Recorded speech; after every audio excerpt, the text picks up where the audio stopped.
Ulit-ulit umunong hinalay ng kanyang amain ng isang dalagita sa Naga City sa Cebu. Nang maarestong suspect, nagbaril siya sa sarili pero hindi naman napuruhan. Nasa frontline na balitang yan ang ating Visayas correspondent na si John Aroa. Ito ang kuha mula sa body camera ng mga operatiba ng NBI Central Visayas sa Naga City. Hinabol nila ang 27 anyos na lalaking suspect sa panggagahasa sa stepdaughter nito. Yun nga lang, hindi nila naabutan ang target. Kalaunan, binalikan nila ang bahay ng suspect. Saktong naroon ang kanilang target na may sugat sa ulo. Binaril na pala ng lalaki ang sarili pero hindi tumagos ang bala. Agad na inaresto ang suspect at dinala sa ospital para operahan sa ulo.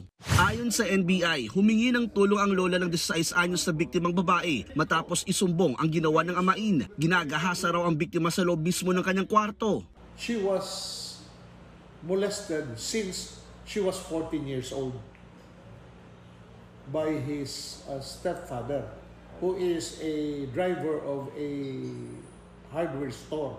Natakot daw ang bata na magsumbong dahil binabantaan siya ng suspect na magkakawatak-watak ang kanilang pamilya. Lalong natakot ang bata dahil may baril ang amain. Binrainwash yung bata until such time hindi na niya matiis. Kasi paulit-ulit yung paghahalay. Kaya na-notice ng lola na iyak ng iyak siya.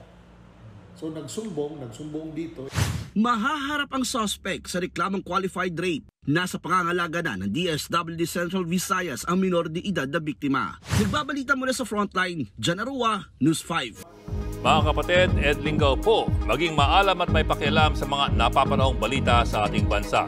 Para sa mas malalimang pagtalakay at paghimay sa mga issue at headlines, tumutok lamang at pag-subscribe sa social media pages ng News 5.